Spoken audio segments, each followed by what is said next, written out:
Hello, everyone, and welcome to the Global Speedrun Association Twitch channel for our Super Mario 64 semifinal match between Dwhatever and Cheese.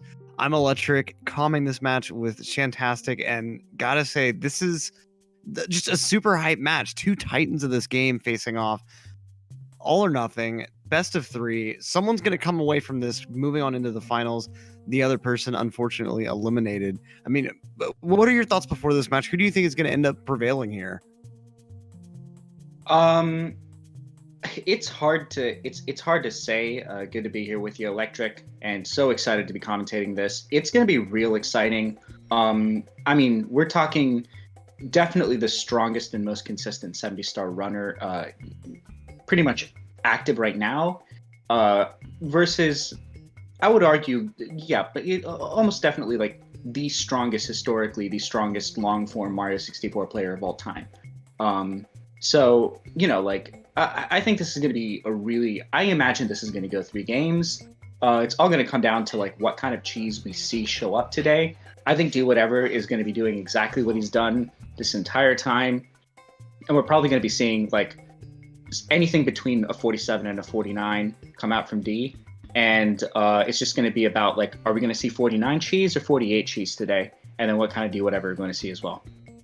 Yeah, that's really what it comes down to. How optimized of a time Dwhatever's going to get. I mean, Dwhatever's put up the best times anyone has, period. But ultimately, he is a little bit less consistent than a player like, say, Punkation. He has gotten some like mid to high 49s, so Cheese could definitely get in there and, like you said, take this to 3 games and potentially win it out, just based on D not having a couple of really strong runs. Yeah, and she's opting for the early time save of the Japanese intro cutscene that ultimately he's going to lose and then some later on. So taking an early lead here, we're going to see if he can capitalize on it. Spoiler alert, he can't because it's predetermined. But definitely going to be an exciting match, just as you said. And I'm really psyched to see. I think there's a little bit of, this is kind of Dwhatever's game to lose, in a sense, in that his level of consistency, he hasn't quite bopped Cheese in one of these races, but he's come darn close, I think like 3 times. So it's going to be about what kind of performance we see from CLG's Cheese, and if Dwhatever can kind of tweak out his gameplay to beat out kind of the upper band of Cheese's of caliber.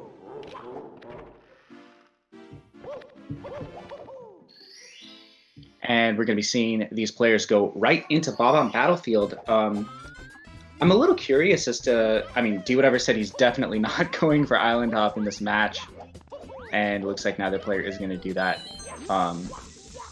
Cheese, I'm pretty sure, has been running 120 stars, so I doubt he'd ever go for Island Hop, especially when he's not grinding the category. And Dwhatever said last week he went for Island Hop once and wound up just completely regretting it.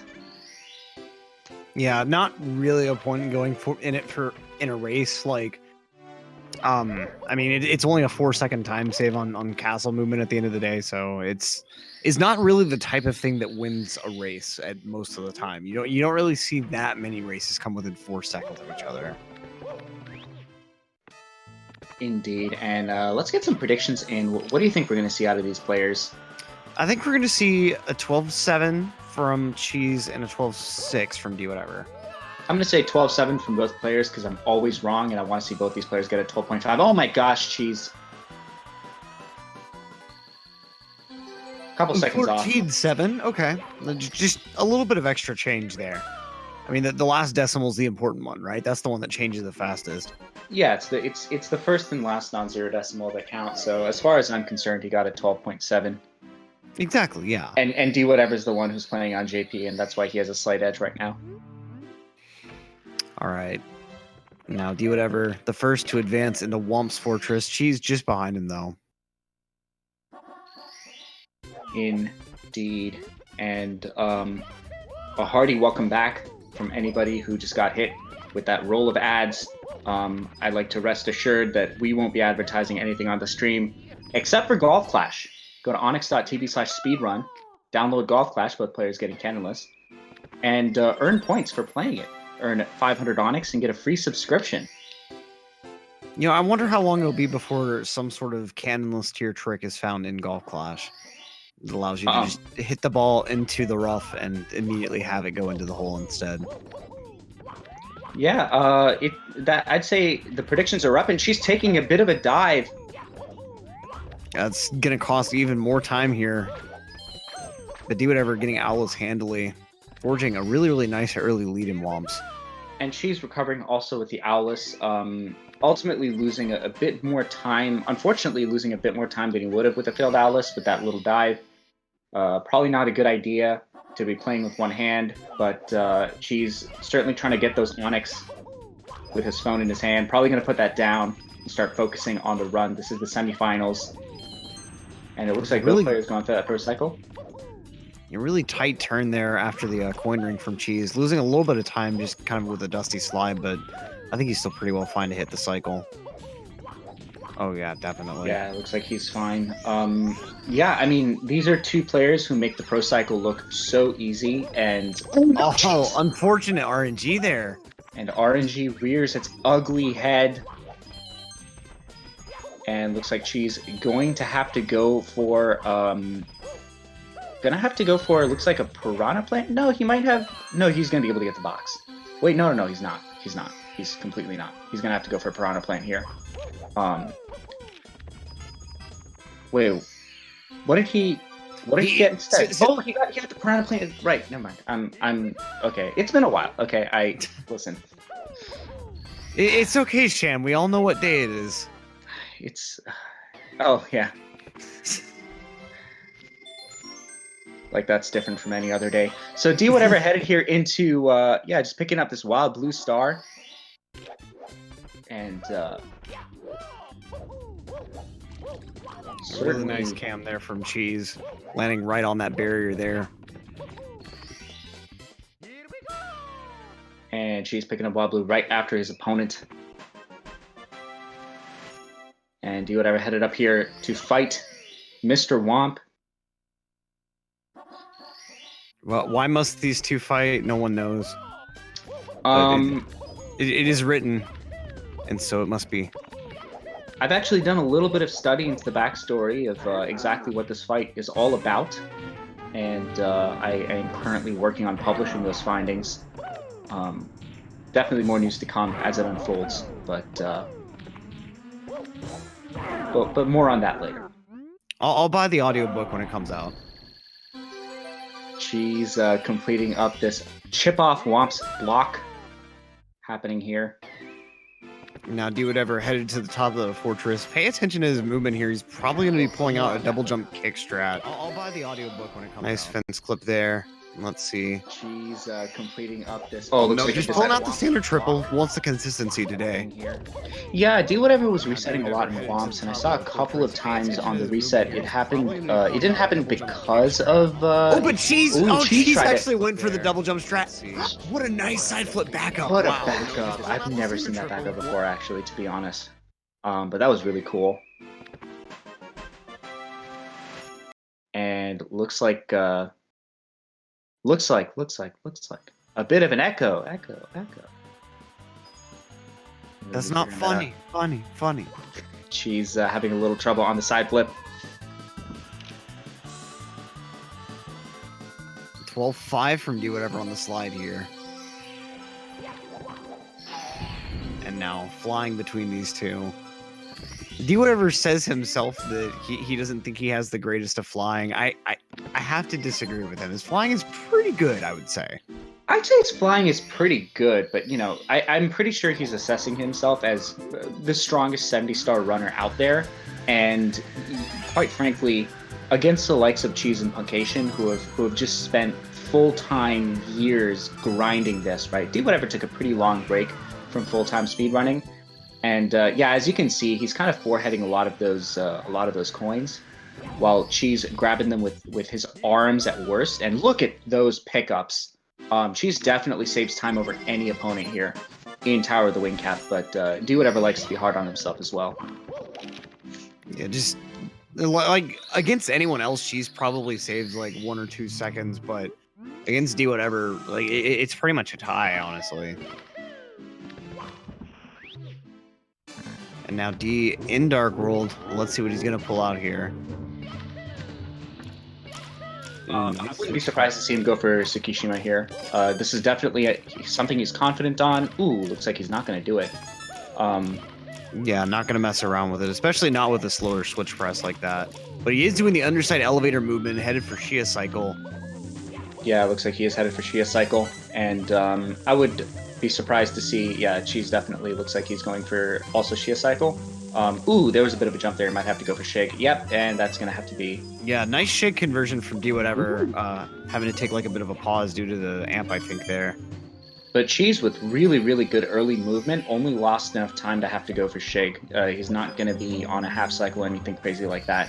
And Dwhatever just breezes up that slope. First D11.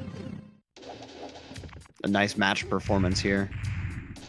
Really made the best of that, of all of that PAL practice. Took the time to time up his Ooh, nice double firsties from Cheese. Soaring up there. And just to confirm, Dwhatever indeed playing the game on the NTSC version. Definitely don't want to mess with the lower frame rate for the semifinals. That'd be the biggest flex, beating your opponent on PAL. Let's get sub-hour first, D. How about that? Yeah, and D headed over into the Bob on battlefield, and so far just playing a slight caliber degree above his opponent. Commentator kind of stumbling over their words a little bit. They had to really finagle their way, but a beautiful backup by the commentator to finish that sentence unharmed. Meanwhile, Dwhatever going to be picking up this island box. Really, really nice flying there. And it's a little bit tricky to be able to like maintain your speed properly throughout that star, but Dwhatever navigates it with finesse. Indeed. And both players getting beautiful movement toward that wing cap. That speed kick dive is certainly not that easy. But, I mean, we're talking Dwhatever and Cheese, so... Now, Dwhatever entering CCM as Cheese. A little bit of castle movement behind. Thanks so much, Darklink940, for 14 months of subscribing. Indeed, 1 year and 2 months. That is incredible. Shoutouts and hearts to you. Wall kicks working out for Dwhatever. Let's see if a penguin grab works out. Indeed, Cheese going here for some wall kicks. And also picks it up. Nails it. Dwhatever already getting started with his CCM 1700 coin. Yeah, Dwhatever doing a morally indefensible star order here. Everyone knows that CCM 100 should be last in 70 star. Anything else is, quite frankly, a transgression against God.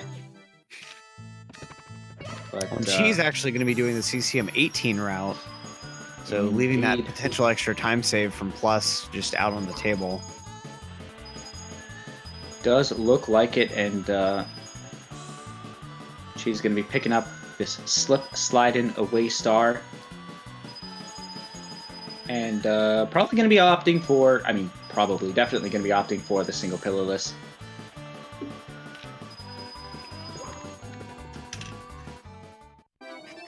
And we've got Dwhatever picking up the slip slide and away star of his own. And you'll be getting that 100, of course, first, as is the point of this route.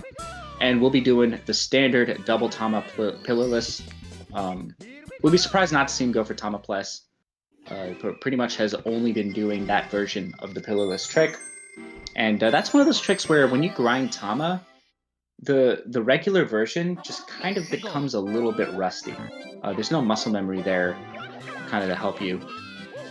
So most people who grind Tama just tend to go for it in races as well. It's not like other strats like Tsukishima or other strats. Let's just stick with that. Commentator backing themselves into a corner a little bit. I'm gonna lose a little time on that sentence. No longer world record pace paragraph there. Yeah, unfortunately, gonna have to settle for gonna have to settle for a few minutes behind PB, as it did take quite a long time to finish, and both players are close to different entire levels from when I started. I think seasons actually changed at the moment that I started saying this sentence. She's All gonna right, be finishing up Cheese. this race. Yeah, nice navigation down the slide from Cheese. Uh, have you seen like the optimizations on the slide that Usamune came up with? I have not. I've seen more runners grinding the I think it's the Saxdal version of the race. Oh But yeah, yeah, with the blues. yeah, is that the Yosemite optimization, or is it just like movement That tweaks? that that was part of it, but there's also like if you navigate the slide a particular way and like make sure that you're in front of the penguin through like the midsection of it, you actually can manipulate the penguin to have a higher speed for longer as you reach the end of the slide. And it saves like 1.7 seconds just from the penguin getting to the end faster. Uh, Interesting. So kind of like you're kind of leashing the penguin. Um, Yeah, exactly. Yeah. yeah. Cheese with a little style dust there.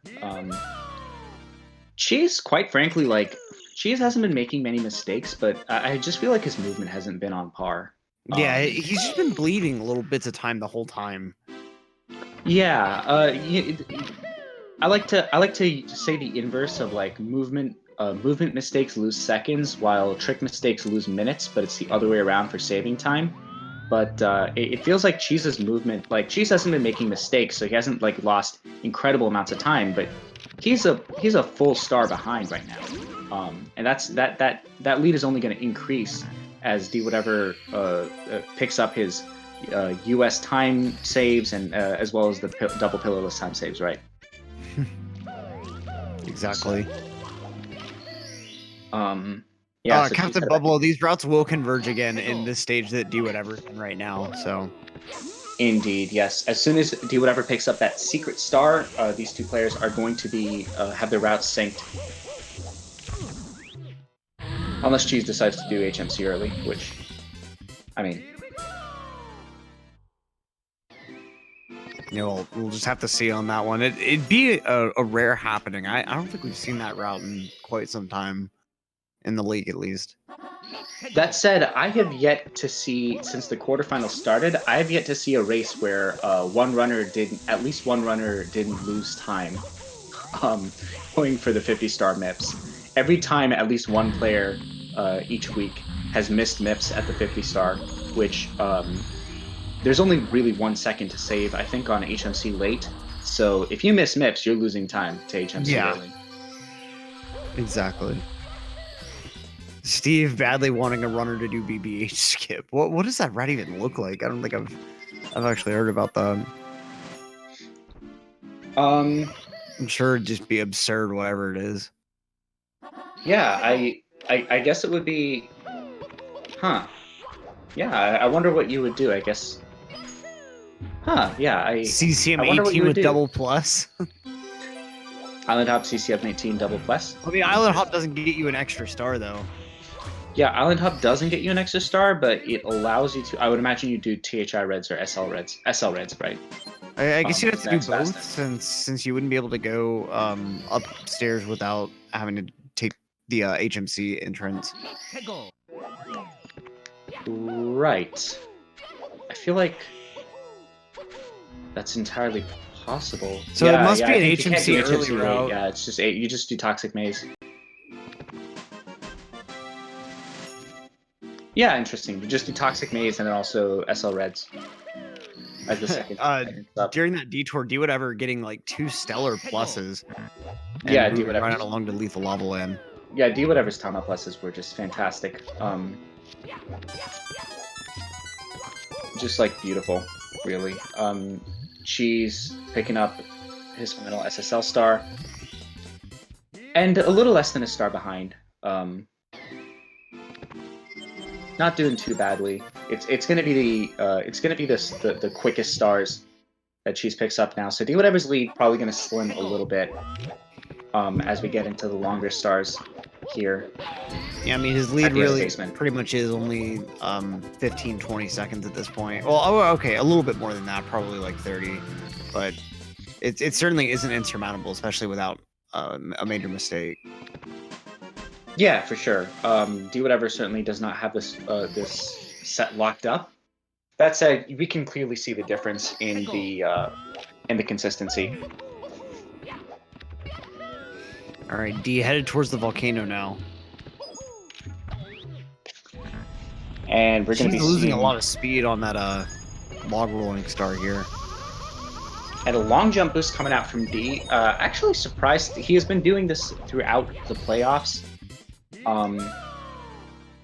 Surprised to see it. I'm pretty sure he does Pro Boost in runs, and that's one of those tricks that I feel like most Pro Boosters typically just go for Pro Boost because the inputs are so precise, but I guess D, very, very confident in his long jump boost and decides not to take chances.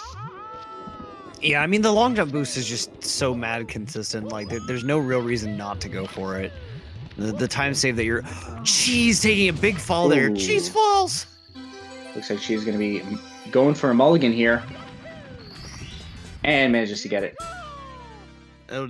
Going for the double jump ending here. Yeah. Trying to make up his time with a much faster ending. Okie doke. And we're going to be seeing Dwhatever go into the bully platforms. All right, now Dwhatever. Some bully stars here. Triple bully kill time. I think he actually even went for that ledge grab there. Makes the timing a little more difficult on the bully kill. Yes, indeed. And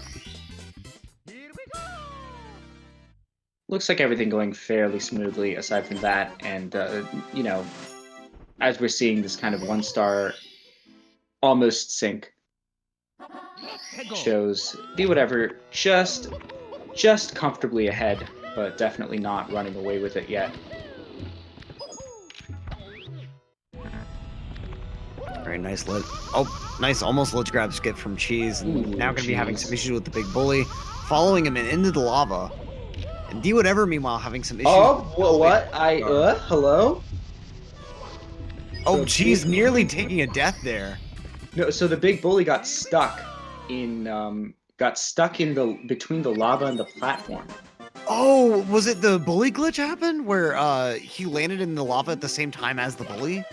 I guess. I don't even know. If the bully was just sitting in the lava, not dying, that's what that was. Okay, that's what it was doing. I've never seen that before. So that only happens if you land in the lava on the same frame as the bully. I wish I hadn't looked over at Dwhatever's screen, but I mean, Dwhatever's making a mistake at the same time. That I've only seen that once before. That is super rare and really unfortunate for Cheese. The star just won't spawn then. Cheese just having some serious trouble here.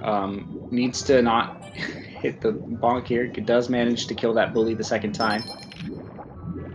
But losing major time to the ending here. Dwhatever's mistake was just quick, instant. You know, he recovered, went on his way, but she's unfortunately struggling with the end of the stage here.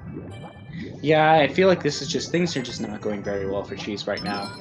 And Dwhatever definitely picking up a stronger lead. Probably still only about a star, but a star in DDD is much more significant a lead than a star in LLL.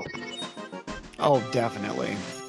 And a star like Chest in the Current, it's 30 seconds just from the start of the star to the beginning of the star grab animation. So, like, you can imagine how much time that really is when you add in, like, the star select time, the castle movement time. D has a very, very significant lead he's forged for himself moving on into Fire Sea. And with how strong his upstairs is, Cheese is definitely going to have to fight for a chance in this late game here. Indeed, this is getting a little bit concerning for Cheese. He definitely has room to catch up. Dwhatever has had a lot of trouble with early cycle in this tournament. Gets the front right sub. Nice. But front right is not something Cheese is incapable of either, and I can totally imagine us seeing him go for it. But yeah, I'm gonna be curious to see what happens here. All right, now Manta Ray coming out from Dwhatever. She's probably going to be going for rear sub. We'll just have to see. The Manta not trolling Dwhatever. The He Manta is will. angling to the left, The and we're Manta going to be will seeing allow a front everything to sub be come out okay. here. Yep. And Front she's sub going to be going attempt. for front sub here. Let's see. I wonder if we'll see front right. He's lining himself up, calculating his angles. Looks like a front right. Front. And he There gets it is. it. Nice. All right. Now, locking in this lead is going to come down to this cycle here. If you get near perfect movement, you can get the lava boost early elevator cycle. Basically, what this means is you hit that elevator at the elevator that takes you to the top level. It goes down and up on a cycle of something like 12 to 15 seconds. And if you get there early enough, which D has had perfect movement, you can hit it just as it's about to go up. Like that. Runs over. When you land that deep in the platform, you just had near flawless movement, just god tier movement. Yeah, there are times that runners actually will delay a little bit because it's possible to bonk against the ceiling if you get there too early. But of course, runners, if they play around it, they don't have to wait or delay. So Yeah. Dwhatever getting perfect movement here. In fact, this is probably on par with his gold right now. Yeah, I mean, it's just there's like no room for making an error here. Like any errant ground pound instead of a long jump, you've just lost lava boost. And it's such a tight movement star. It's easily the most brutal Bowser stage just from how long the cycles are. Weird movement here from Cheese. Yeah, Cheese goes for the lava jump, but with the optimized elevator movement, should still be able to get lava boost here. Looks like he's going for it. Yeah, Oh, it looks fine. Oh, he's fine. Yeah. Okay. Yeah, there's a little GSA there, but yeah, just clipping onto the platform there. Yeah, she's probably losing about, I would say probably losing about half a second over D, maybe a little more. But picking up that cycle is definitely a big gain for him. Or it's helping him stay in this race. Pretty strong. And Dwhatever going to be going upstairs.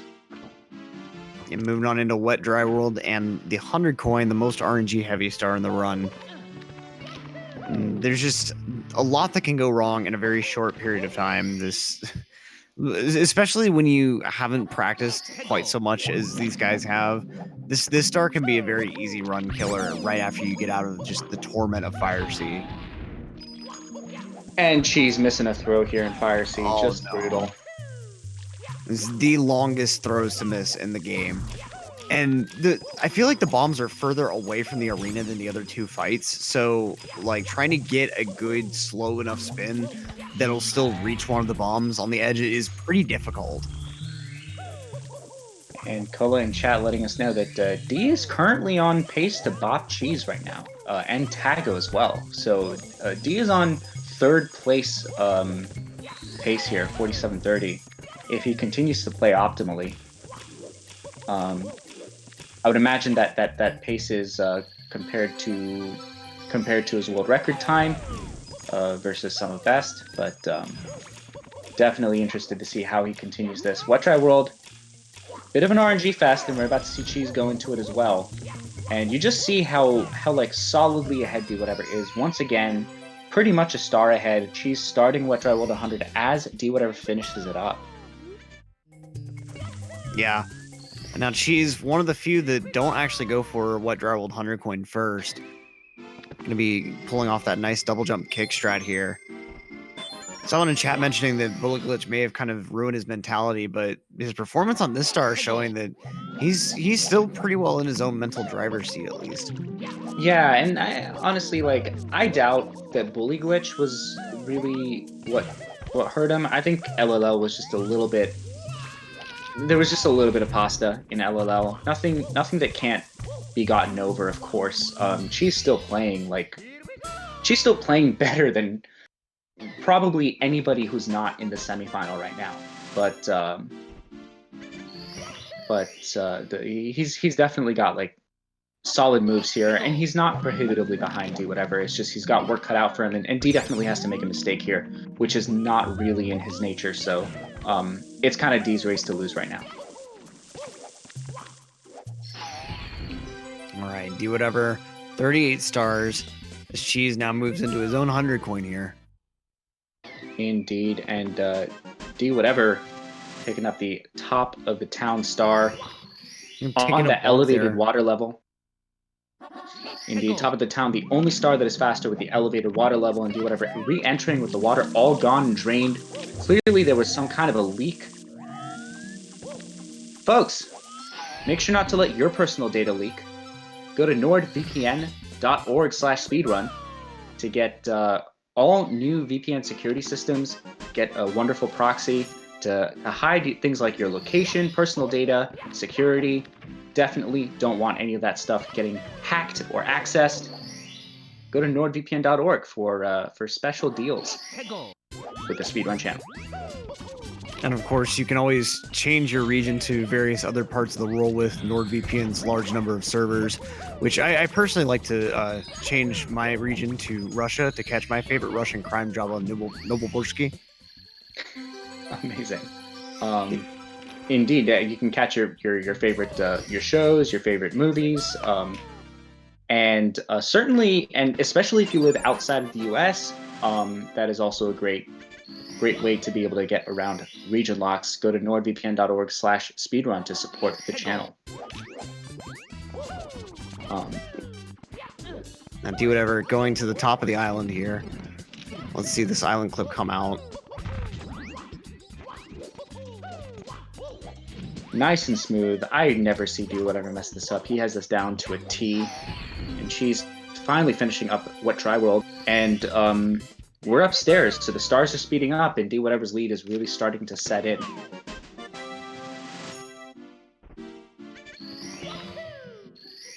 All right, now Dwhatever going on into the Denkest star in the game. Pluck the piranha flowers.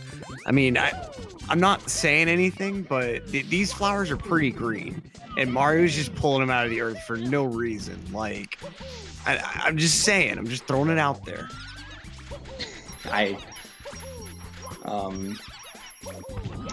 The truth is out there, folks.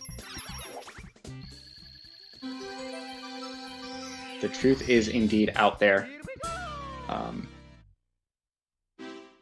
Catch reruns of the X-Files, and do so with NordVPN. Select a server from any location around the world. Commentator, struggling to speak English, going to be following Dwhatever into Tall Mountain, as Cheese finally cleans up some stars in THI. Yeah, I think that whenever Peach was having all these ridiculous paintings spread throughout the castle, she accidentally misplaced this one. This one was supposed to go in Tippy, I feel like, you know, on the other side of like the room, like facing TikTok clock, just to kind of finish out the room. But unfortunately, it got relocated to the basement, the upstairs area where we have to deal with it now. Markinator thinks the piranha plants are an invasive species. That's very fair. You know, a lot of invasive species are referred to as weeds, so it's just something to think about. Really makes you think. Yeah, unfortunately, this is also something that that is going to be published in my studies. But what I realized is that the piranha plants actually have grown out of control. Oh, no, Dwhatever messing up in the maze here. It's really hard to recover here. A lot of movement is just super awkward. Yeah, the thing about, I say this like every other 70-star race and anytime someone makes a mistake, but the thing about TTM Reds throughout the way from the mushroom movement to the climbing of the platforms is that this is a star that every single input is determined by the previous one, so it really does operate on a script. And so anytime that you, geez, having a little trouble getting into that painting there. So anytime you make a mistake, you have to like either choose to try and improvise through the star, which may turn out poorly, or backtrack to a situation where you can kind of put yourself back to the script and get those inputs one more time. Yeah. And the dive between 2 and 4, like, is just so incredibly tight. It just takes a lot of grinding to really get used to the timing and the way that you have to shift Mario's momentum around. She's trying to go for the side flip dive, but taking a bonk on the platform. Yeah, she's also like, again, showing us that was some pretty, obviously she's saving a little time over Dwhatever, but even that was kind of subpar movement because Cheese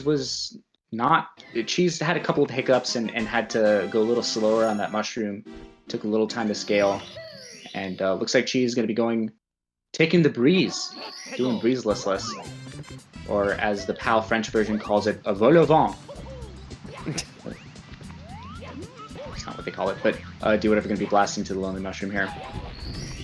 Really, really nice performance from Cheese there on the mushroom. Yeah, fair enough. Muffin has it right. I'm going to win the race, of course. And thanks, Milo, for the 22 months of subscription, confirming his love for Benny. I mean, you got to just reaffirm that love every once in a while. Stay with me, chat. I love Benny. Unfortunately, I cannot possibly tell you who's going to win this race, as this commentary is pre-recorded, so we don't know the outcome at all.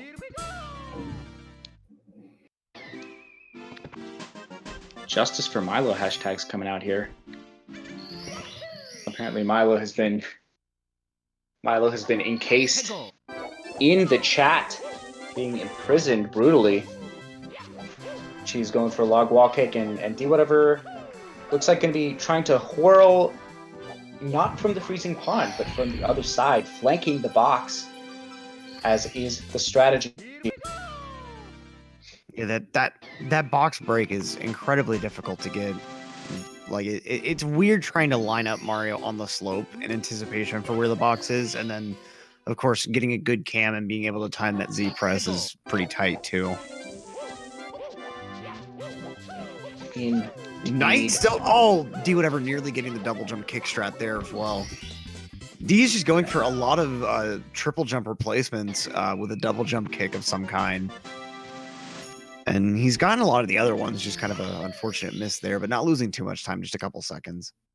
One thing I noticed with Dwhatever, with the exception of TTM Reds, he's had a couple of situations in this race where his backups have just been on point. Cheese has had similar situations, and I think Cheese's backups may have been a little better, but also because he's, as a bit of a double-edged sword, he's had more opportunities to do backups, but kind of reorienting to a triple jump there was probably a good decision, well executed.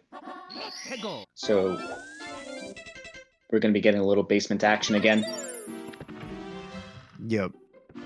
And we got the on-screen chat working again, and fittingly EBM's message, the first one, hardest star in the game. Which star he was talking about, no one knows. Legends have it that people are still trying to figure it out to this day. Yeah, I'm pretty sure. I mean, whatever star he was talking about, it must have been in Snowman's Land, because that is the hardest level in the game, to be sure. And looks like we've managed to figure out the issue with the chat, as Electric just said. And I guess Stream Director was having a little trouble getting that chat on screen, but did the obvious fix, deleted his System32 folder, and simply reloaded. Right now, two splashy painting intros, one on each side, although Dwhatever is taking him to a hazy maze cave. Cheese's much nicer vacation spot of Snowman's Land, but running into the tree there, having a lot of issues with the bully. He's wanting to extend his chill session as long as he can there. Not ready to part ways with the bully. He is the first time seeing the bully after such a long time away, and he can't bear to go without him yet again. Yeah, for all of the trouble that Cheese has run into, none of it measures up to the issues he's been having with the bullies in this race. Bullies have cost him more time than really anything else. Yeah, for sure. I think the bullies have probably cost him about 2.5 minutes. Fortunately, he's managed to gain about 30 seconds of that back. But it's been real rough. Dwhatever, meanwhile, just breezing through this. Yeah, halfway through HMC already. She's picking up clean. Mipstar going to be saving that second, as is the purpose of the strategy. This entire HMC late strategy, counterproductive as it seems, counterintuitive as it seems, relies entirely around the free star that you get from Mips after collecting 50 stars. And Cheese picks it up nice and clean. A nice switch press from Dwhatever for Christmas Miracle. Just one more star left in HMC, and then he'll be on his way upstairs again into Tippy. Just what an awesome pace already. And just like to express my agreement with this message in chat saying, so weird seeing Cheese 4 stars behind in a race. Definitely worth the all caps emphasis. Yep. All caps is cruise control for cool. This is true. The only thing cooler is alternating caps lock. Oh yeah. And or just straight up camel case, yeah. Exactly, yeah. If you ever played an RTS game in the early 2010s, she's having a little bit of trouble with the whole concept of pressing A. Definitely the hardest part of this game. But finally going to be picking up this Roland Rocks Star. No trollers to be had here. Dwhatever going to be forgoing the 50 star door skip. Does not want to Wilco clip, as if it fails, he will lose about 12 to 14 seconds and also be completely disqualified. All right, now Dwhatever in Rainbow Ride. Let's see what he's going to pull out here. Glitchy wall kick to start out Lakitu bounce here. It's so weird seeing D get a sub 40 Tippy. So weird seeing someone just be a complete god at the game. He's not human. I honestly, like... He is the Mario Terminator. Like he's crazy. He's just really crazy. He single-starred himself into transcending into like true deity form. Like he no longer walks among us lesser plebeian folk. He is a new type of being, an ascended being. Watch these ascended reds. This is what human progress is aspiring to. Even when he makes a mistake, he just slides back onto the platform that allows him to back up. Just shrug it off. Just shrug it off. Yeah. Just a god amongst people. But looks like Dwhatever going to be going into these last 2 stars here in Rainbow Ride, nice and quick ones. Are we going to see the God Breeze? That's what Are we going to see it? I'm not sure if we're going to see it. We might see it, but it is to be determined whether we will see it. Looks like we're really seeing some left side tricky triangles here. Nothing surprising about that. Seal asking why Dwhatever is allowed in races. I don't know. I mean, Dwhatever is the tool that assists his speedruns. Commentator showing his bias, calling Dwhatever a tool. Very, very rude. And she's falling off the ramp. Unfortunate. Gonna have to back this up with red coins. And we are gonna see the God Breeze strat here. Dwhatever going for topside strat here. This is about the fastest thing that you'll ever see in RTA for this star. Just like it's ludicrous. There's God Breeze, and then there is God Breeze, and Dwhatever just did the latter. By golly, that was insane. This guy just plays in another, like, on another plane. Are we sure this isn't like a PAL video being sped up or something? Can someone analyze Dwhatever to see, it's like, is the FPS of his face cam movement a little bit high for suspicion? Please. Yeah, can someone check the frames on Dwhatever's face cam to double check that this isn't a PAL run, that he's like super optimized? D just chugging right on into TTC 100. Like, you can just tell all the hours and the blood, sweat, and tears poured into the star. I mean, he is just stupid consistent at it in a way that no person should be. This is true. The dark side is a path to many abilities some consider to be unnatural. In the meantime, have you heard the tragedy of CLG's Cheese the Wise? Because this is... Ooh, and she's still having trouble with triangles. I think not. It's not a tale that the Puncation would tell you. This is true.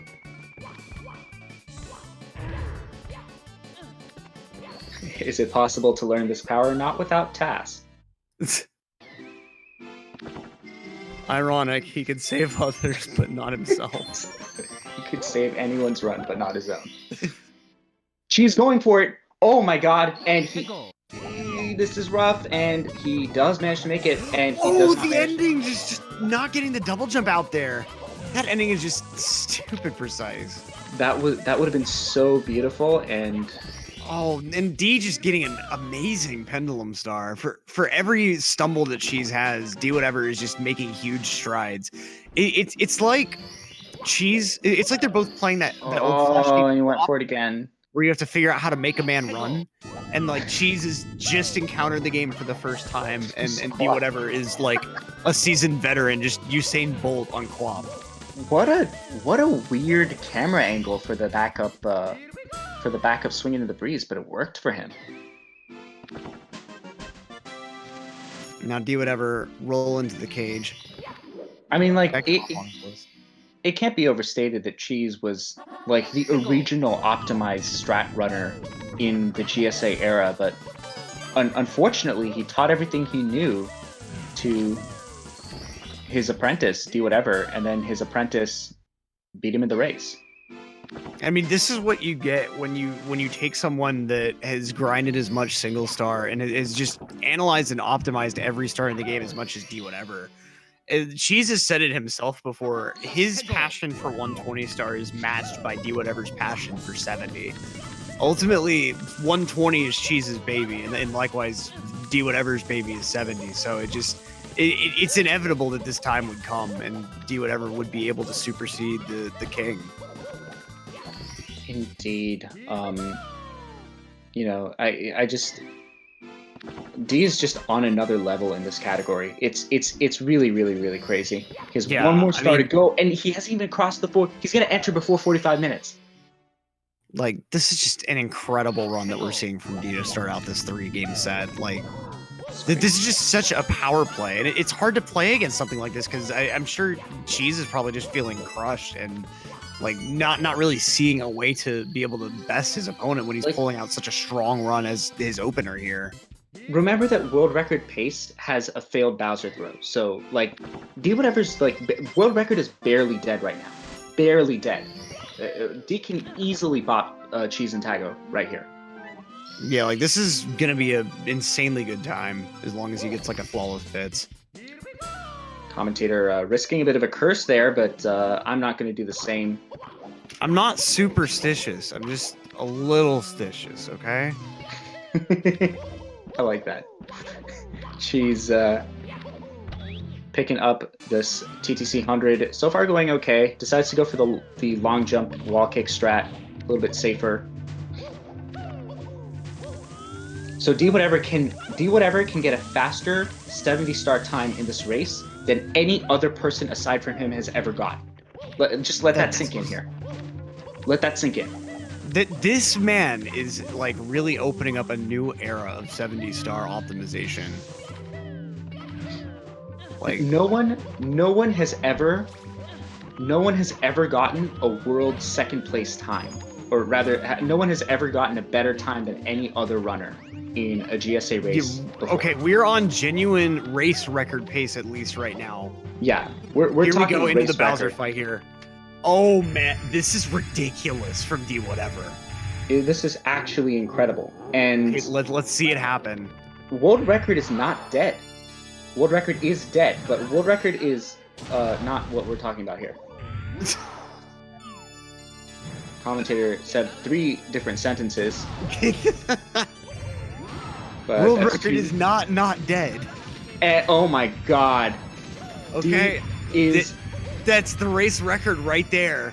D just blew. D has now made race record faster than anyone else's time. This is GSA history right here. 47-20. 47-20. 47-20. Oh my god. This is incredible. Jesus H. Christ. So this is the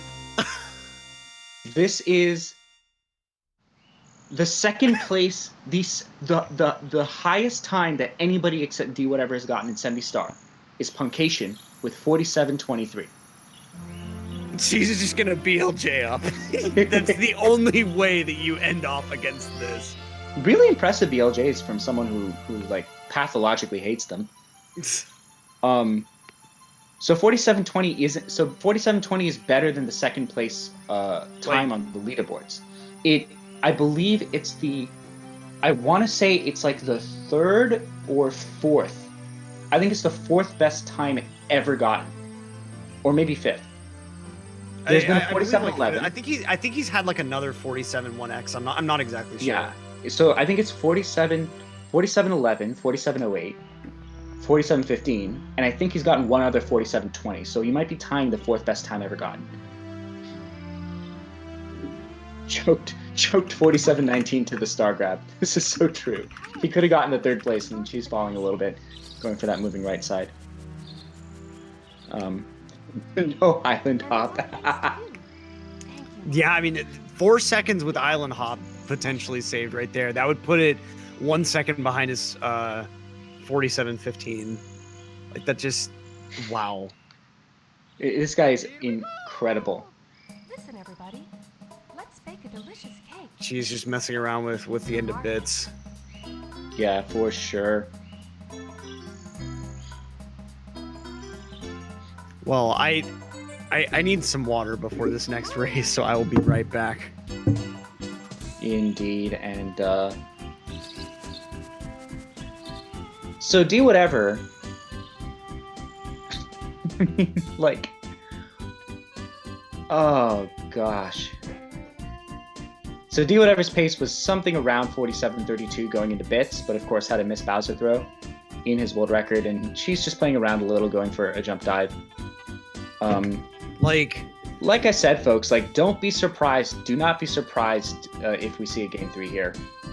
This is not a person to just roll over and die in a semifinals.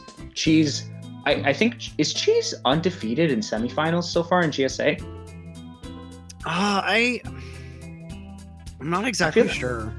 I feel like he's been in every GSA finals except maybe the one at Pace, right?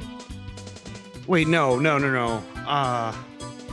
Okay, so last season, like, I remember he got knocked out of playoffs by Benji. I thought, was that in quarterfinals? Because I knew that he was in like the season 1 finals against Puncation, of course. But yeah, like he's saying in the back, he didn't make it to season 2 finals. Oh, okay. But it just, like, this is such a huge power play from Dwhatever. Just, first run of the set, 47-20. Like, but if anyone has the mentality to be able to, like, mentally say, I can still compete with this, it would be someone like Cheese. I mean, like, this is like you said, like, all hope isn't lost, but it just, what on earth is Dwhatever doing? This is literally a guy who came back to speedrunning after losing his world record a couple years ago, and then within 24 hours had his world record back. Like, this is someone who can just switch on at the drop of a hat. So don't, like, this race is not over, and there is no time that Dwhatever can possibly get in these races that Cheese is not also capable of. So do not go anywhere right now. I think both of these players are probably just taking a little bit of a breather, just kind of chilling and taking a moment. We're gonna be getting into the second race pretty soon. But a little fun fact for all of you while we're kind of waiting around: the interlude that is playing on Cheese's screen in the demo mode, right there, like as Mario's kind of falling around there are 2 A presses that happen. Like those are just a set of pre-programmed inputs the game engine is just running normally with. And there's some, like, for some reason, just 2 A presses there that I think they're supposed to be for rollouts or something. But of course, like, Mario can't really roll out in that sliding animation. So it's just kind of a weird thing that those are actually left in and programmed in like that. Interesting. Shout out to Pan and Coic for just random game knowledge. Very, very, very interesting. Thank you so much. I've already finished my water. I'd like to just leave that time up on Dwhatever's timer and just go off Cheese's timer, so that anyone who comes in a little bit slower or comes in a little bit late can just soak in what Dwhatever just did. Yeah. Yeah, as it's been asked in the chat, like to completely clear it up, Dwhatever's 47:20 is the fastest race time ever. And I mean, at the very least, of course, the fastest time in a GSA tourney, but truly, that is the fastest time anyone has ever gotten in any race of this game. Even like a And casual speedruns live race, even, like any race as part of another tournament or a marathon or anything. No race has ever ended with a time that fast. yeah, and this was not a perfect run, right? This wasn't a perfect run spoiled by a single mistake. This was actually quite a few mistakes on Dwhatever's part, and um, quite frankly, just getting great backups and having consistent movement throughout. Um, like we saw a fair few mistakes. I wasn't paying attention when the mysterious mountainside star happened, so I'm not sure if he did breezeless or not. But like, there's a Yeah, lot of like stuff that went wrong in this run. But quite frankly, the basic fundamentals. He didn't dust. He never dusted. He got first frames on everything he wanted first frames on. He picked up stars. He got ground pounds. He just did not lose 0.1 seconds here and there, and that's how he's able to do this. yeah, and like I mean, thinking back into the run in like LLL, for instance, like he missed the triple jump on elevator tour, I believe, and had to take the burn back onto the platform. Dear Mario, That was like the please come most inside. notable time loss that I personally remember. Yours truly, Like Princess. Dwhatever is truly just a master of Zen mode at this point. Like all of the time he's poured into this game is just truly paying off in full. Like it's unquestionable that he is the best 70 runner right now. He's definitely the most talented and has the most optimal play in this category. I'd say it's definitely questionable in that you can say, "Hey, is Dwhatever the best 70 runner right now?" And then everyone's like, "Yes."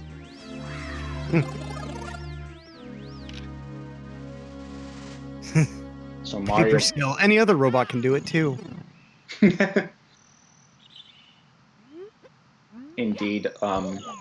Dwhatever was actually manufactured in a BMW plant. As And we say that, he misses Lucky 2 skip. yeah, that will be his biggest time loss this run. I will call that right now. Yeah, I'm pretty sure that is the biggest. Next to TTM Reds, that's the biggest time loss he's had this entire race. Single time loss, that is. That's right. I forgot all about that mistake. That lost more than the LLL thing, I'm pretty sure. Yeah. Please do Island Hop. He's not going to do Island Hop. Yeah, there's no way. I'm not mad, just disappointed in Cheese. Oh Throwing the no. bomb. Taking a moment to just mentally reset there. Yeah. The two players synced up now. But Yeah, Dwhatever with it's- backflip bomb clip. When you get big bomb like that, you're actually able to do a backflip for your clip into the cage, and it saves about half a second since you're already moving up and into the bomb without having to wait for a crouch once you're in the cage. Yeah, it looks like both players headed here into and Dwhatever. Exactly the same situation as last early game, just the advantage flipping completely on its head. For Dwhatever, of course, Lakitu skip loses just a little bit less time than a failed bomb clip, which accounts for exactly this time difference. 12-5, 12-7, by the way. I'm going to say 12-5, 12-6. I think Cheese is going to come back here. Okay, 12-6, 12-6. All right. Okay, so on average, so I was closer in times, but on average, you were correct. So we'll split the difference. My mean was closer to the true mean. Your mean was the true mean, but I was fewer tenths of a second off.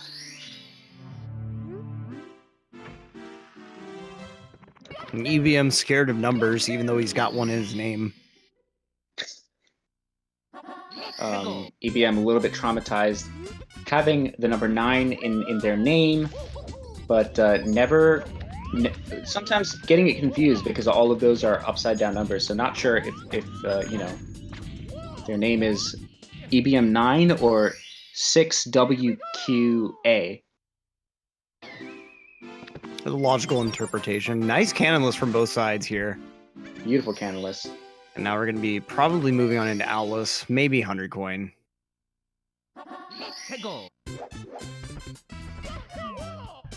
Yeah, and so almost definitely Owlus. Yeah, no full cycle today. At least not yet. Indeed. And Oh, looks like Dwhatever ooh! missing Owlus though. Looks like it's Dwhatever's turn to drop a little Mom Spaghetti and Womp Spaghetti. Womp Spaghetti, of course, the French name that we saw in Dwhatever's world record PAL run. Dwhatever now Yeah. a double world record holder in 70-star NTSC and 70-star PAL. Yeah, for some reason in French there are a lot of strange level names. Like LLL is referred to as Spaghetti Land. And then SSL is referred to as Garlic Powder Land. She's taking a 40 coin Wild Blue. It's going to be decently costly. Yeah. You can see just not much of a reaction. He's just pretty well done at this point.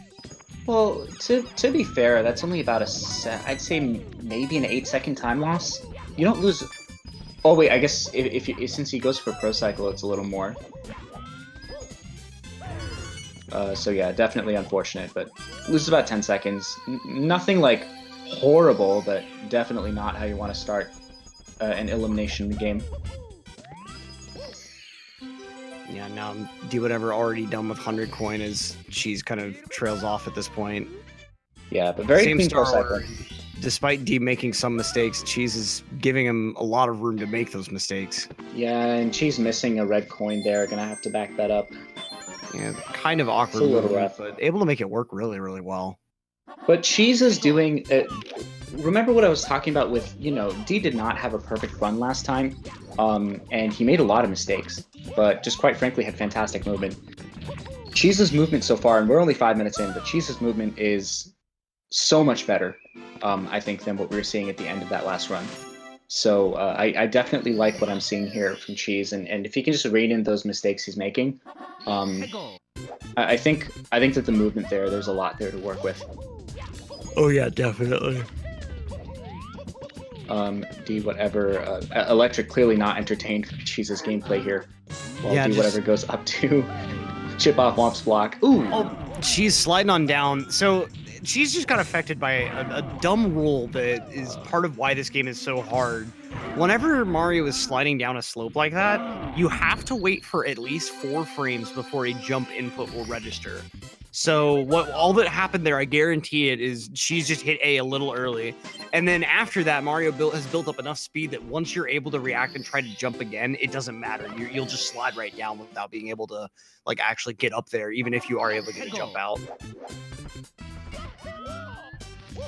So you'll likely see that come up in a number of spots throughout the run. That's also why sometimes if someone lands right on the edge of the wooden plank in Lakitu bounce, they'll end up falling off without ever jumping up. It's because of that same 4-frame rule. You have to be able to land far enough up on the plank to have 4 frames to slide down. And that actually does also affect Cheese. Just cannot get on top of the summit of the fortress today here. See, this is I've complained about this before. A fortress is not a good name for what Womps is. It's not really a fortress. What's it protecting? More concrete? Come on. Dwhatever. 12-5 on the slide incoming. Looks like it. Ooh, a 12.6 bringing shame.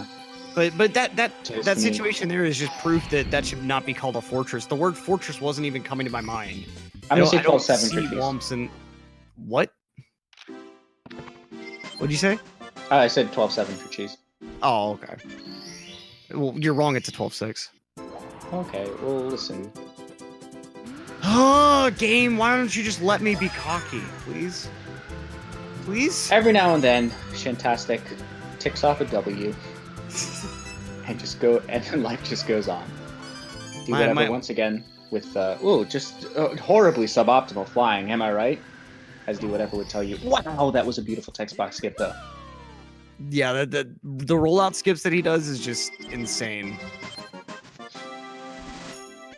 Cheese also with a little bit of foreheading, but the last 4 coins were kind of the more Cheese brand flying. again, we're talking like hyper optimized stuff you would only expect from 2 or 3 players in the world. That even Dwhatever is not of the caliber where you'd expect constantly picking up coins with his hand. But Cheese just happens to be one of those players, so it's always cool to see him do it. All right. Now Dwhatever in Dark World yet again. Let's see what he's going to end up going for here. Yet again with the underside elevator movement here. The Definite Goomba trying to Shia pop coming him, in. but Dwhatever not letting that happen, just maintaining his Shia pace here. Let's see it happen. He's definitely going to be getting a Shia cycle for us here. A little Like bit of an dive there. earliest Shig ever. Okay, never mind. Yeah, not even a kick. That was alrighty. I'm not even entirely sure what to call that. I mean, I feel like that was ultimately Shia's cycle just made with a rollout. Yeah, I think you'd call it late Shia. I think as long as you hit that slider as it's pulling in and you make it off the slider and don't die, I think it counts as a Shia. And she's also getting a nice early Shig as well. Yeah, nice early Shig. Both players only like about a second apart in terms of their cycle. Now, I want to take a moment while the run dies down a little bit and Cheese makes this throw. Lume, are you okay? You talked about drinking spoiled milk and now you're going to eat moldy bread. Don't hurt yourself. Stop Definitely. it. Get some help. I definitely discourage any form of eating spoiled foods or rotten foods. We're definitely not at that level of desperation. I would say go to your local grocery store. You may have to respect social distancing rules. Bring some gloves, wear a face mask, of course, but get some fresh bread. It's frankly worth it, especially if you live in America, where the healthcare costs of going to the ER for food poisoning probably going to outweigh anything that you save from actually eating spoiled bread. Yeah, and if you eat spoiled foods, you'll never be able to get a sky jump like Dwhatever's here. Really makes you think. So yeah, so Shia is basically named Shia after the person who basically normalized that cycle, whose name of course is Clint. And Clint Stevens, folks, the premium 16-star runner, Clint Stevens. Yeah, the mad scientist Mario 64. Greatest Japanese mechanical player of all time, arguably.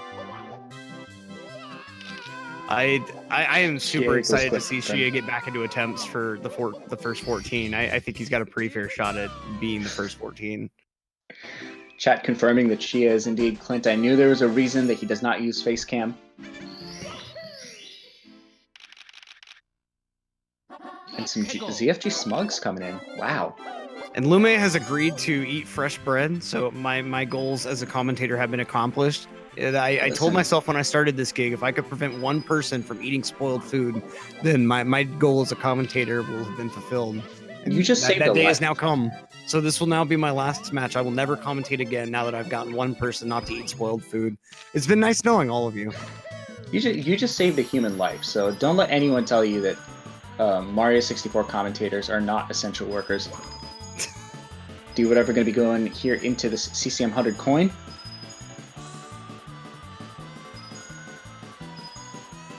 She's just taking a big old fall there. Might be intentional though. Just maybe. Yeah, just maybe. That jump always reminds me of Final Rush from Sonic Adventure 2, when instead of taking the rail all the way down, he would just jump off level and you'd fall down to the other level. And the first jump actually doesn't save any time. It's the same. I timed it out, and it's roughly the same speed if you're holding B on the grinding rail. But it was just so much fun to do, even though you died like 30% of the time. The trick is to save your homing attack until the very end, so you can use your homing attack to hit the rail. So as long as you get a decent jump, you should be able to do that. We're getting pro 3D Sonic advice in a Mario speedrun race tournament. I mean, that's just... I love this channel. Thank you, Shans. We are we do more than just Mario 64. We also talk about other games. Dwhatever finishing up CCM 17 here in the meantime. And she's getting started with his own 100 coin here. Indeed. Wait, why did Dwhatever re-enter? Okay, Dwhatever So, just gonna go ahead and exit course here to go back to the lobby, losing a little bit of time to some. luckily, a minimal time loss. Yeah.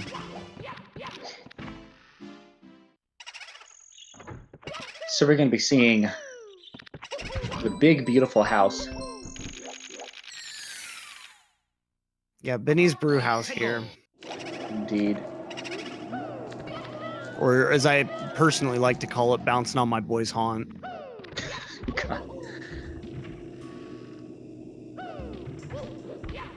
The bouncy brew hut. And Dwhatever going to be getting up after Big Boo. You know what the one thing missing from this game is that you just made me realize? Yes. Oh, you do know? Okay. Yeah. Well, Okay. I'll So just go ahead and Steve's tell gonna you finish- anyway. It's a bouncy castle. Why is there no bouncy castle in this game? Could you imagine There should be Mario just bouncy. bouncing around in a bouncy castle? You know what's even more surprising? That they didn't realize that and put it into Sunshine. True. Wait, is there a bouncy castle in Pianta? I don't think so. No. I mean, okay, the closest thing is there's a sand castle in Gelato Beach, and there's those duck things that bounce you around. So you can make your own, like, really awful bouncy castle, I guess. This scuffed bouncy castle. That should be the name. That should be the name of the level in the Mario 64 reboot. Scuffed bouncy castle. SBC. I mean, Yep. it's gonna be an SBC goal. I'm sure they can do that in like Mario, in the eventual like Super Mario 65 ROM hack. Oh, definitely. So Dwhatever gonna be heading here into the basement. And she's right behind, just has to fight a Boo real quick. Yeah, just has to low-key punch a ghost 3 times. Because that's apparently a thing people do. Yeah, and you somehow damage the ghost by crouching really aggressively in front of him. Well, like, he's just like, oh, geez, look at Mario's thighs there. He's really able to go deep on that crouch. I'm just going to kill myself, not have to deal with that. Definitely went deep on that crouch. And Dwhatever, speaking of things people do, picks up a bunny, who then gives him a star. D just using the supersonic powers of a bomb. See, what happens there is Mario grabs the bomb and then stares intently into its backside until he's able to understand theoretical physics. It's like the Buddha sitting under the tree until he reaches enlightenment. That's Mario with the bomb there. And Mario starts being able to actually see the code of the Matrix and is thus able to hack himself into hyperspeed and clip into the pyramid. Walls no longer exist, as he's able to realize that all walls are just an illusion in this game. This is so true. The only flaw with that strategy is, of course, Dwhatever hitting the death zone here. Wow. The pyramid. Okay. So that death zone is not one that you ever see, except when you do. And it involves entering the pyramid hole at the perfectly wrong angle in the wrong spot, and it's very difficult to hit. I've never seen that before, I don't think. Wow. That's It's happened to me, incredibly unfortunate. I think it's happened to me 4 times. Yeah, that's the type of thing that like top level runners know about and are able to avoid decently well. They've practiced it to try to be able to avoid it. Yeah, and there are some things you can do to like increase your chance of hitting it. She's with a nice little Tama coming out here. But generally speaking, it's an angle issue. And if you get the wrong angle, it slightly enhances your chance of getting it, but even so, it's a really tall order. Yeah, and Drogi just summing it all up in 2 words. That's unfair. Super Mario 64. That's unfair. Such a fair game. And if you played Wet Travel at 100, you would... The game does apply its rules fairly and evenly. It's just that sometimes those rules are complete null. She's going to be picking up the Stalin star here. This Stalin tar. And Dwhatever shining atop the pyramid. And she's very close behind his opponent right now. Less than a star. To be precise. Yeah. As they now move into LLL. Lethal Lava Land. As mentioned earlier, Lethal Spaghetti Land in some territories. I think the most interesting name change in French is that TTC is known as Fritz Lang's Metropolis Land, after the famous 1918 silent film. A very nice cultural reference I didn't know indicating the strength of French cinema and Nintendo's love for it. It's fascinating. Yeah, it's that's incredible. I never knew that. Fun fact, actually, Bowser is in French. His name is Le Bourgeois Gentilhomme, named after one of the less famous Molière plays, and it's meant to kind of draw the similarities between Bowser and a middle class merchant who considers himself a nobleman. Very much an apt comparison there. I mean, the game has a lot of allegories. I mean, in particular, this star that Dwhatever is going for right now kind of references some of the works of Shakespeare, and in particular, the Pound of Flesh involvement in that play. For sure. I mean, you have to give part of yourself in order to advance very quickly towards your goal. This is true. Mario getting a nice little lava boost. Not really sure what the name of the player is right now because I've kind of lost my bearings. Whatever, that's his name, gets a nice little lava boost. We certainly went on a tangent there. This is almost a geometry class. Okay, wait a minute. A geometry class? The polygons and shapes were about the only thing we didn't mention during that. Yeah, but I was referring to the sheer arc of that tangent. Oh. Whatever, cleaning up a little big bully there. And then we've got Rick and Morty references coming out in chat, and everything's just falling apart. Honestly, funnily enough, the only thing that's not a complete disaster about this race is the actual gameplay that's happening, and both players are actually playing pretty well right now. It was when you have cursed commentary, there's no more room for commentators to curse the runs. Yeah.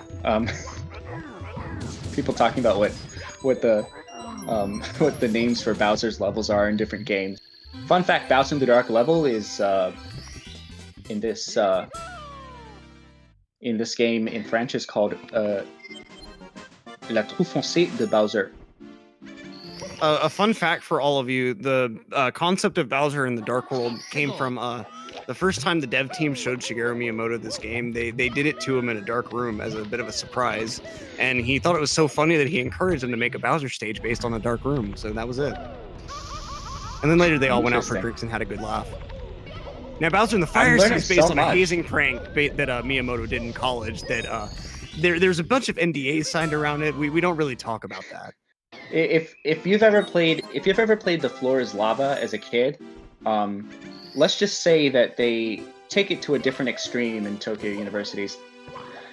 So she's going to be cleaning up the bully star here, and Dwhatever going to be headed into Dire Docks. I mean, this is another stage that is based on Miyamoto's personal experience, namely the fact that he's afraid of water. At a very young age, a dog tackled him into a lake. Yeah, honestly, what we're seeing is you could probably create something of a reboot of Slumdog Millionaire, except instead of Who Wants to Be a Millionaire, it's just Mario 64 levels and then flashbacks to Miyamoto's life and just general trauma, and that every level is born of some different experience that he had. It would definitely win an Oscar, I think. I definitely think it would. Definitely a project for Danny Boyle to get on. And something else Oscar-worthy is Dwhatever's chess star now. Like, just swimming right into the star as soon as it's over. Like, yeah. I don't really know how you could get a better ending on that. Dwhatever nabbing the loot, as is Cheese, but yeah, everything going. She's not quite nabbing the loot chest. On that third chest. But nab some loot of your own. Go to onyx.tv/speedrun and download Golf Clash and earn Onyx and loot yourself a free subscription to the Speedrun channel. Now, this stage right here is based on when Miyamoto was asked to do a special assignment in the Japanese military to board a submarine under cover of night. And so this is the story of how he did that. And as you can see, Mario here committing an act of military espionage here. It's almost like Metal Gear Solid, but a few years too early. Indeed. And he is boarding, of course, Bowser's submarine. Bowser having to attack directly through the dock egress in Princess Peach's castle. And A little known fact is that actually after the advent of the internet, Bowser's contingent tried to launch cyber attacks on the castle before having to board the sub, but unfortunately, Mushroom Kingdom had just gotten into the very closed alpha of NordVPN, which you can get at 70% off with your first month free at nordvpn.org/speedrun. And because of their ability to have such a sophisticated proxy so early on in the age of the internet, they were able to stave off those attacks, forcing Bowser to have a more physical approach. Indeed. And now, just like Bowser needed to take a more physical approach with his attacks, Dwhatever a physical approach to Fire Sea here. Let's see if it's going to pay off with Lava Boost. Yes, indeed. Very physically moving himself up this elevator. He's got his side flip there into his triple jump. That side flip into the triple is like the hardest part of getting this cycle consistent. Indeed. Could even say he's a cycle psycho here. There is Lava Boost cycle. You know what's really insane? Dwhatever lost time over his last Fire Sea in the last race. That's how incredible he is at this level. She's going for another Lava Boost. Looks like he's going to be able to get a slightly later Lava Boost, but nothing too crazy. Or nothing too crazy late. Yeah, there are really just minor differences between like getting Lava Boost early and later. Later, you just have a little bit rougher of a time hitting the good ending, but that's really it. And Drogi coming out with the straight facts. Drogi, one of the earliest followers, so he knows all of our deep and intricate history. Been commentating since I was in the womb, and Drogi there for some of those first matches. Dwhatever with just an incredible throw. You can see the confusion on his face. He was preparing himself for that time loss. He knew that bad things were coming, that pain was on the horizon, but the pain just passing right by him. Indeed, he plays with pain, and she's going to be going here into this Bowser throw, and definitely in a much better position. Certainly behind Dwhatever, showing his mettle as the more consistent 70 runner. But Cheese is far from out of this run. He's only He's probably only about 20 seconds behind right now. And now Dwhatever advancing upstairs into Wet Dry World, or as it's known in the UK, Damp World. True. They just figured they'd cut out the middleman. I mean, it's not wet and dry. Just call it damp. Come on. It's ironic because in the UK, for some reason, they have two separate faucets for hot and cold, but then they just merge words for no reason. Dwhatever getting this double box breaker. Oh, it's funny that you bring that up because I actually just saw a Tom Scott video about that. The reason that there are separate taps is used to the hot water line would come from water storage tanks in like the attic of a home where like the water wasn't changed out super often, so the water might end up getting a bit tepid. Whereas the cold water was coming directly from mains, so the cold water was always potable and safe to drink, but the hot water not necessarily so. And you didn't want to have them both coming from the same tap because of that. Indeed. And speaking of water storage tanks, here in Wet Dry World, a little bit of backstory on this. When he was growing up, Shigeru Miyamoto actually lived in an oligarch-governed town that had a single reservoir supplying water to the entire city. And one serious problem the city had was that basically the reservoir would be completely dry due to leakages and just, I guess, holes and leaks and stuff in the system. Well, the rulers of the town, or the leaders, so to speak, they were kind of just living their lavish lifestyles and neglecting everything. So what happened was the city council got together and they basically appropriated a certain amount of the rulers' riches and put them at the very top of the reservoir, so that in order to actually access their wealth, they had to keep the level of water in the reservoir at a certain level, otherwise they'd never be able to actually get to a decent portion of their resources. So it was a good incentive system to force the leaders of the town to actually keep the water topped up. She's going for just an incredible shocking airlift strat, and it almost worked for him. If he would have hit the diamond there, what was supposed to happen was he was supposed to hit the diamond to raise the water level, but unable to, and so he's just gonna have to exit course there. Any other alternative would have been insanely slow. Yeah, that's really... I'm not sure what why Cheese was going for that. He was really not that far behind, but now he's in a pretty rough spot. Yeah, he's definitely locking in a serious lead for Dwhatever. Interesting cam there from D. I guess he must be reducing lag with that somehow. Yeah, Oh, and he Cheese must have might be going entered into. in mid-water level. Yeah, that's a good point. Because you Oh, can't do that start normally with mid-water level, so I guess he just figured that he would just go for it. I guess. I mean, I figure it's just better to just do top of the town as your last star, so that if you accidentally enter mid-water level, you can just back it up at top of the town. Yeah, I always just, like, I'll re-enter the painting with long jumps until I've done top of the town, then only re-enter with single jumps. Because, at least in my opinion, it's very, very easy to make sure that you don't re-enter time medium, or not time medium. I guess in some respect, water is just time. It's ice being displaced with time. Water is time. You heard it here on the GSA channel here first, folks, on 420. That is the new theory. As some of you may have heard, there were some tests conducted recently that confirmed Einstein's general theory of relativity by proving that timers actually ran 4 nanoseconds slower at a great height. And so, because that theory has officially been proven, now the new theory coming out is that water is time. Fortunately, Live Split, however, runs on an atomic timer, so we don't have to worry about that kind of stuff.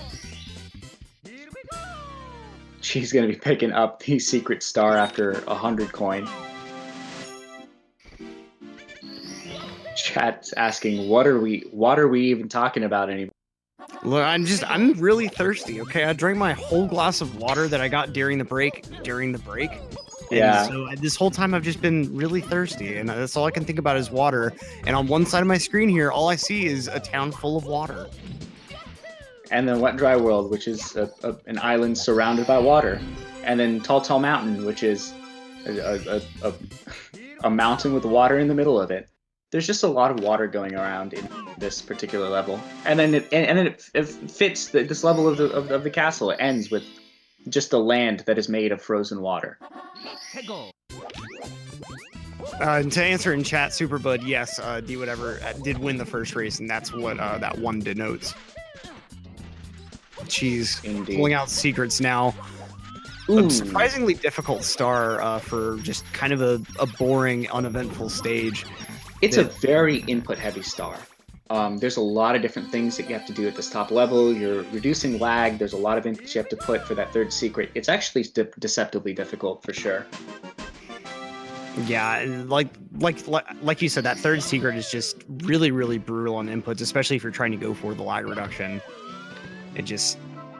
The star has no real right to be that hard, but ultimately the developers must have designed that stage on April 20th. I don't see any other explanation for why it just was made so the way it is. Co-commentator ascribing moral considerations to programmed non-sentient bits of code in a video game. Dwhatever, not going for Breezeless. Can't say I blame him. Breezeless hasn't been going well for him in this tournament lately. Taking a little bit of extra time to kind of jump around there, but managing to make it work. And now she's plucking some piranha plants. He's going to be bringing a nice bouquet of man-eating flowers to Peach whenever he rescues her from the top of the castle. Shorby really tempting fate by insulting the lead stream admin, who is basically running the entire tournament right now. Might see him get banned here. Yeah, unfortunately, his hours with the sword might be limited now. She's headed here into Tall Mountain. And probably not going to see a Breezeless from either of It's surprising not to see Breezeless from either of these players. But I guess you can't really blame them. Yeah, with the race like this, and top players have always talked about in interviews like how nervous they end up being in races with each other, and so like it's really not surprising to see them shy away from certain strats like that, just to make sure that things don't go sour. And I think there's also a bit of a meta at play. Oh no! She's diving right into the mushroom. Cheese falls. I think both players are recognizing a certain level of limitations. where they're just like certain tricks we just don't feel like we're quite able to do right now. I think in a different time, in a different semifinal, you'll probably see both of these players maybe even doing Island Hop, doing Breezeless, both of them doing Double Tama. But in this particular time in our nation's history, they're having a little trouble with the hardest stars in their runs even, so they're deciding to play a little safer here. Yeah, it hasn't been like the greatest run ever on either side, which I mean, for Dwhatever is certainly very understandable. After you get something like a 47-20, it's really hard to just follow that up. I mean, we're even seeing Dwhatever go for Lonely Mushroom Blast off the wall. So it's like these are players playing pretty safe, and we just saw Oh, Cheese realized that he wasn't supposed to go for reds anymore, but I don't understand why he had to take a death as a result of that. I guess the Breeze star must have been his last star. I don't know. I felt like his honor was just he's nowhere thoroughly near his last compromised. star. Yeah, he's only done 1 star here. I think he was just going for Blast of the Lonely Mushroom and just messed up his backup movement. Oh, come on. Just got robbed of a ledge grab there. That was like, that's just not cool. Genuinely, I'm just appalled for Cheese right now because that was just not fair.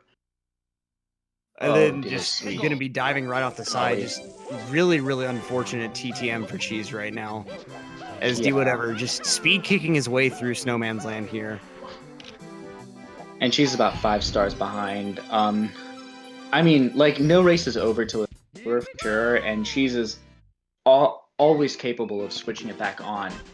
But he just got robbed in a really big way at a certain part, and then the rest of it was just really just tough areas to make mistakes in, and everything piles on at the same time, and it's rough. So, you know, if Dwhatever has a seriously problematic tippy, which is entirely within him to do, if you've been watching his 70-star grind, but if Dwhatever can keep up his consistency that he's had in these races so far in the past few weeks, it looks like we're looking at a pretty good situation. What is he doing? Cheese is...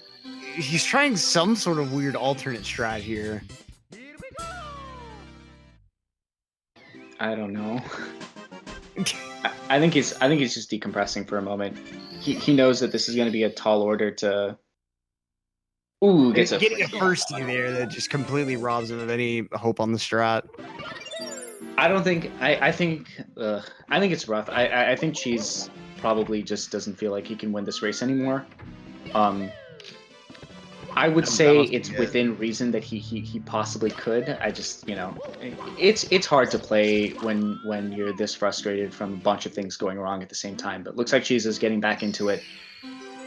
Yeah, I mean, when you first start this game, like it is extremely easy to just make one large mistake and then just stay frustrated and keep losing more time. I'm still at the point that when I make a big mistake in a run, even when I don't feel like I get that mad over it, my mentality does have some sort of change that makes me play worse. And so the fact that these guys are able to still hold things together after major mistakes at all is an accomplishment in and of itself, but there's a limit to that for everyone. And I think Cheese has kind of hit his limit at this point. He's just done in every sense of the word. Yeah. It's rough. I think the other possibility is he's just kind of going for some kind of pop-off strat to get his mentality back, just so he can finish the race, if anything. And also that he can play at a level of consistency that if Dwhatever does make like a disastrous series of mistakes, that he's capable of clutching it out. But either way, it's just at this point it's looking kind of grim. But D continuing through this HMC, nothing crazy going on for on his end. Yeah. And so now Cheese advancing into Snowman's Land finally, but Dwhatever already halfway done with Hazy Maze Cave. Yeah, I mean Hazy Maze Cave is not the place where you're going to lose a bunch of time. I mean, these stars are like, let's be fair, these stars are like totally free. It's going to be Tippy, where the stars are a little less free. But folks, you know what is free? Your first month at nordvpn.org if you use the code SPEEDRUN for 70% off of your subscription. Get your first month free by putting SPEEDRUN as your code. And NordVPN.org. I personally like to use NordVPN to download films made in Ghana with shoestring budgets. You just set your NordVPN server to somewhere in Africa, and you're able to just download tons of movies from Bollywood and other locations. And it's a great resource for just infinite films. Well, as the resident Indian American here, I can tell you don't need a Ghanan VPN to download Bollywood movies for free, but however you want to go about it. And NordVPN's a great way to do it. 70% off, first month free. Yeah, Who Killed Captain Alex's High Art alongside 2016. Both are just they deserve Oscars. They belong in a museum. True. An absolute Twitch treasure. Who Killed Captain Alex?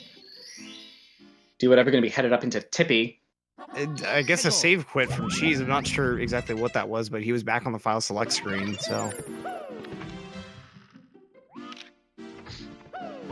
Just to clarify, everything that we've mentioned is actually completely legal. Using VPNs to get around region restrictions, completely legal, by the way. And the free movies that I'm talking about are through a lifetime membership at Eintazan, which is, if there's any Indians in chat, you probably know what that is, but otherwise, we'll just move on. He's missing MIPS too. This is just continuing to brutalize in this run. And I mean, everyone knows that whenever you use a VPN, you instantly go into a legal gray area where nothing affects you. You could kill a man over a VPN and it would be okay. That's what I use my VPN for sometimes too. Just a little disclaimer that the opinions of the commentators do not necessarily reflect the opinions of the Global Speedrun Association and should not be taken as opinions held by the GSA. NordVPN, go out and kill a man. Okay. Just get your first month free and 70% off, and we'll leave it right there. And hey, you know what else is also free? Golf Clash, which you can download through the Onyx.tv app to earn points toward a free subscription.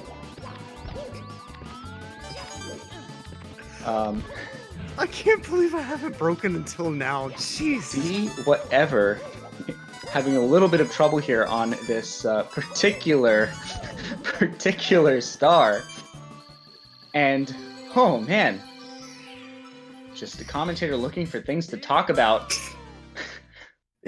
For example, these two runs right in front of us.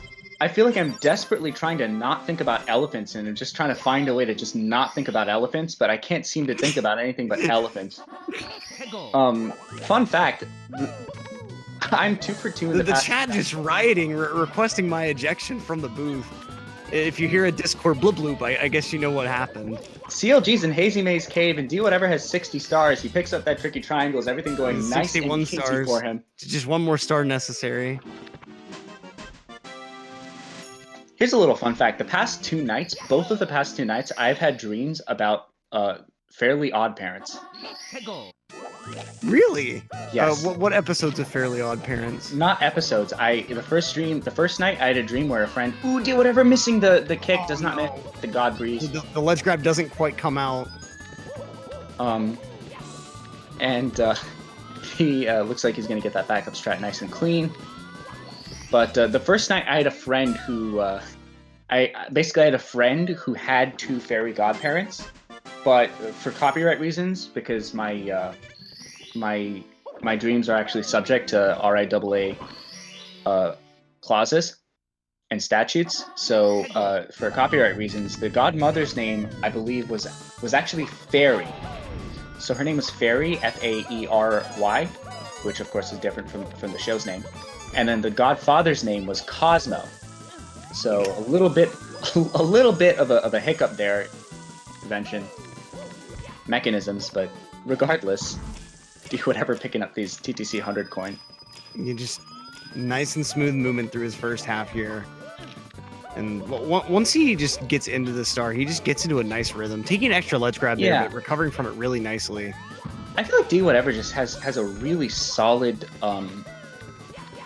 he just has a really solid feel for momentum at this particular stage in his career. I think the 2 players with the most like momentum-based gameplay streaks are probably Dwhatever and Liam. It just seems like when at like extended periods of time when these players perform, they seriously perform. They go on hot streaks for like weeks at a time. Oh yeah. In I think we're Liam's case, it definitely might in the just be middle of one because of he those grinds streaks so with hard. the. Cheese with a nice little triple jump here. Okay, so Dwhatever done with TTC 100, just moving into the rest of the meat in the stage. Starting out with some triple jump wall kicks here. And she's not able to get the movement into Rainbow Ride here. Indeed, Pit and Pendulum's coming out nice and clean for Dwhatever, and D is not dropping anything. And Cheese's first triple jump just falling right off the stage, unfortunately. Oh goodness, yeah, she's having a huff and puff rough time here. But Dwhatever going to be doing these triple jump wall kicks nice and clean. And I'm trying to think what Cheese's pace here would be. It seems like he can still get probably like a 51 or a 50. Yeah, he has 4 he's stars still to on go, so pace for probably a a decent 51. time for sure. It's just Dwhatever is on pace for another level of time. Yeah, it looks like Dwhatever probably going to be looking at a 48 here, maybe a low 49, which surprisingly high a time for him. This is somebody who has been getting 47s and 48s every week. Yeah, it looks like apparently D can in fact 47. That's surprising because it's 45.06 and he still has two stars to go here in TTC.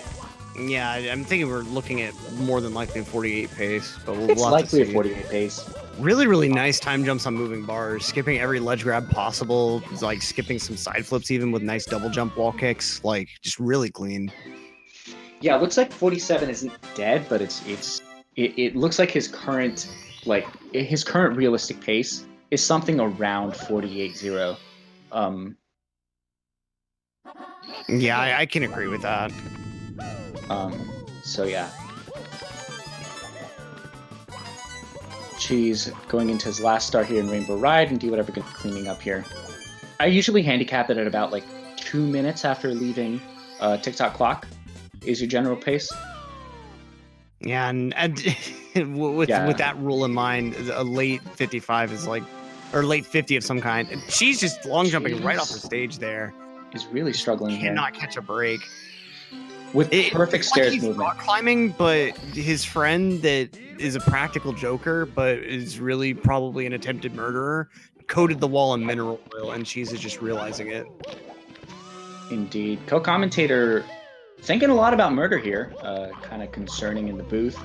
But fortunately, commentators socially distancing from each other means my safety here is provided for at least. Wait, you think you're safe at a distance, pal? Commentator now worried co-commentator going to be calling in a drone strike on me. In a video game, of course, as these two are playing right now, and Dwhatever gets a perfect speed kick up that slope. And a Monka S for Cheese at 0 lives. And it looks like we're looking at... Yeah, it looks like we're looking at a super low 48 here. Oh, yeah, especially with that elevator movement there, yeah. That elevator movement was rough. Oh. Cheese just falling all the way down once he finally does get on the platform. I think he's going to go for this triple jump here. You can do a triple jump wall kick in order to get a backup here, but it's pretty precise. It does save time. Wow, this is still possible. He can still 47 here. Well, let's see it happen. It has to be double spins, though. Cheese just not able to get this triple out. He's finally got it. He got one of the wall kicks. Okay. Oh, okay. That's going to kill it, unfortunately. Yeah, Dwhatever pulling the world record there. So unfortunate. And Cheese just enjoying himself here in Rainbow Ride. Yeah, Cheese had a really rough race today, unfortunately, but sometimes that happens. Sometimes the game just does not choose to go well. And she's able to finally get that backup to get up here. That just goes to show how difficult that backup really is. Like, it's a precise triple. Dwhatever missing another throw. And so, if nothing else, Dwhatever really just proving that he was also not indestructible here. Yeah, but picks up a 48, a cheeky casual 48. I mean, like, this was not a great run for him, and still he manages to get that 48. It just kind of goes to show. But Dwhatever going to be finishing up here. Goes 2-0. And she's giving us a little signal at something.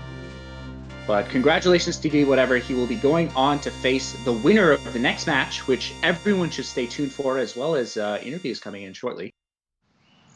But yeah, stay tuned for the winner, or stay tuned for Punke versus Benji coming up next. Yeah, the winner of that race will be facing off against Dwhatever officially at this point in the finals for GSA's Season 3. Dwhatever looking to maintain an iron grip on that championship status and make himself the first back-to-back seasons champion. And we'll be seeing in this next race who will be the one that has the chance to potentially overthrow him. Punke, the Season 1 champion, or Benji, the somewhat newcomer to the championship areas. Yeah, and I'd say Benji is kind of the definitely the dark horse of the semifinals, but is also like one of the fastest growing competitive players here. Yeah, So he definitely has a shot at overthrowing Punke here. We've now got Dwhatever in the call with us. First off, just how does it feel when you wake up in the morning and realize that you're a god? Well, not today at least. I was not feeling too well the whole day, actually. But somehow still pulling out a 47-20. Yeah, it's been... Yeah, you should probably take that up with whatever robot maker manufactured you. It's been really weird. I've had the worst stomach ache the whole day. Like, I couldn't even move properly in bed. And I don't know. I think it was mainly stress related because the moment I got up to like warm up for the race, it started to like disappear. I think I was just in my head. Yeah, I don't know. If I didn't talk so much to someone very special to me, I don't think I would have joined the race and forfeited instead. Oh, wow. Wow. That's... Damn, well, sorry to hear that. But... Yeah, I mean, now seeing the race times, obviously, I'm very happy how I played. I am not sad at all, anything, but I was feeling pretty bad the whole day. For sure. Well, that's unfortunate, but like at least everything ended up working out in the end, and just some stellar runs that you put on the table today here. Like that was just. Were you getting nervous at all? Like just from the how good the pace was on that first run? In bits, yeah. Otherwise, I knew I was just telling myself that if I got a 47, I would win this race, and I was just gonna. That helps me to just play consistent instead of going for the most optimal strats that I do in runs. So I can just go for a slightly easier stretch that I'm very confident about. Yeah, we did notice that you'd even tempered a few of the strats that you were going for last week, and well, it definitely paid off. So we are also joined here in the booth by Cheese.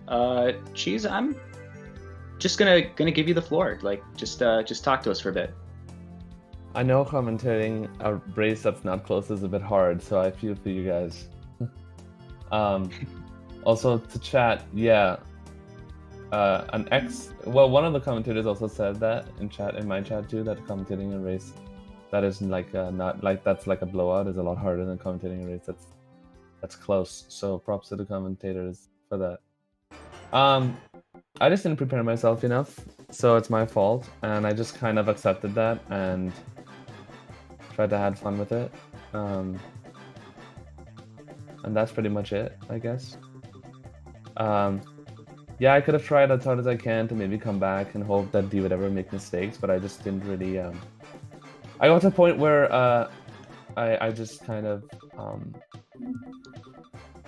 accepted that I'm not nearly prepared enough to beat Dwhatever or many other players, so I kind of accepted that, and